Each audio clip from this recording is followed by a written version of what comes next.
जय श्री कृष्णा दोस्तों। गीता में श्री कृष्ण ने बताया है कि क्रोध को खुद पर हावी नहीं होने देना चाहिए। यदि गुस्सा आए तो स्वयं को शांत रखने का प्रयास करें। भगवान श्री कृष्ण कहते हैं, भगवान से प्रेम का बंधन होना चाहिए। भगवान की उपासना शरीर से करने के साथ साथ मन से भी होनी चाहिए, तभी मनुष्य की उपासना साबित होती है। मनुष्य जब तक अपने इंद्रियों के वश में होता है तब तक उन्हें सुख दुख और मोह इन सभी का गुलाम बना रहता है।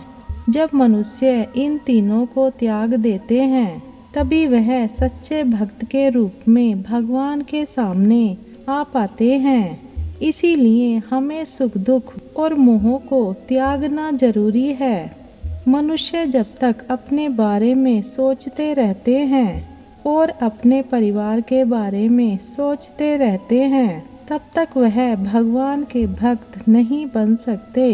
अगर यह सांसारिक जीवन को छोड़कर, अपने पारिवारिक मोह को छोड़कर भगवान की शरण भगवत गीता में आ जाते हैं तभी वह सच्चे भक्त हैं। श्रीमद् भगवत गीता में श्री कृष्ण कहते हैं कि मनुष्य को रोज वस्त्र बदलने से उनका हृदय नहीं बदल जाता।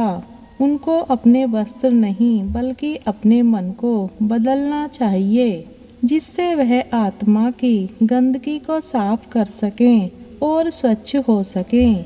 इसलिए अपने वस्त्रों को नहीं बदलें, अपने मन की गंदगी को बदलिए। भगवान श्री कृष्ण कहते हैं, भगवान ने जिसे धन दिया है, दौलत दी है, उन्हें गौ माता को अवश्य रखना चाहिए और गौ माता की सेवा करनी चाहिए। भगवत गीता में श्री कृष्ण ने कहा है कि मदिरा सेवन, नशा करना, हिंसा करना, दूसरे के प्रति बुरा सोचना खुद अपने आप को नीचे गिरा देता है। इसलिए किसी के बारे में कभी बुरा ना सोचें और अपने काम और लक्ष्य पर ध्यान दें। बस परमात्मा में ध्यान लगाएं, वह आपका बेड़ा पार करते हैं। भगवान कहते हैं कि आप सांसारिक सुख के पीछे मत भागो, अपने मोक्ष के पीछे भागो, जो आपके जन्म और मरण के बीच की दूरी को खत्म कर सकता है। श्री कृष्ण कहते हैं, जहाँ लोभ मोह रहता है वहीं पाप होने की अधिक संभावनाएं होती हैं।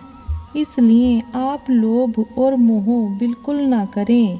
भगवान श्री कृष्ण कहते हैं, मनुष्य को मोह और बुद्धि पर कभी विश्वास नहीं करना चाहिए, क्योंकि यह हमेशा ही मनुष्य को दगा देते हैं।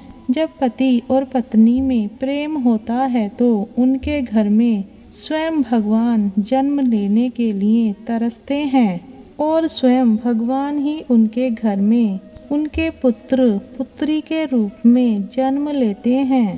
प्यारे भक्तों, भगवान चाहते हैं कि संपूर्ण गीता सार के माध्यम से आप सभी उनको चाहने और शरीर से पूजन करने वाले अपने मन से पूजन करें। इससे भगवान को ज़्यादा खुशी होती है और अपने लोभ और मोह को त्याग कर भक्ति भजन करना चाहिए। भगवान यही चाहते हैं, यही संपूर्ण गीता सार है। गीता के अनुसार व्यक्ति को संदेह या संशय की स्थिति में नहीं रहना चाहिए। भगवान श्री कृष्ण कहते हैं कि आत्म मंथन करके स्वयं को पहचानो, क्योंकि जब स्वयं को पहचानोगे तभी क्षमता का आकलन कर पाओगे।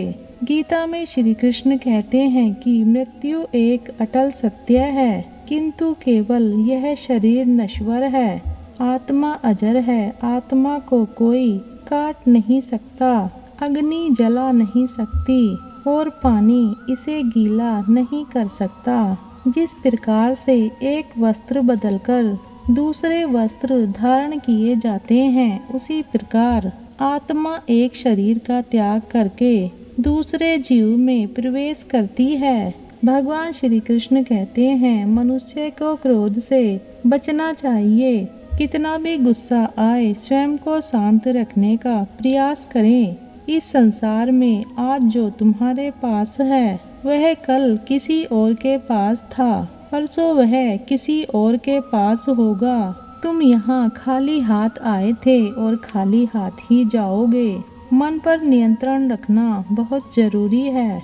मनुष्य का मन वायु की तरह चंचल है। यह मन ही है जो मनुष्य को काम वासनाओं की तरफ भटकाता रहता है। अगर जीवन में सफल बनना है तो मन पर काबू करना बहुत जरूरी है। मन को वश में करने से दिमाग की शक्ति केंद्रित होती है, जिससे कार्यों में सफलता मिलने लगती है। गीता के अनुसार जिस व्यक्ति ने मन पर काबू पा लिया है वह मन में पैदा होने वाली बेकार की चिंताओं और इच्छाओं से भी दूर रहता है। साथ ही व्यक्ति अपने लक्ष्य को भी आसानी से प्राप्त कर लेता है। अगर मन वश में नहीं करोगे तो वह तुम्हारा सबसे बड़ा शत्रु बन जाएगा। हमेशा शक करने वाला व्यक्ति कभी शांति प्राप्त नहीं कर पाता है।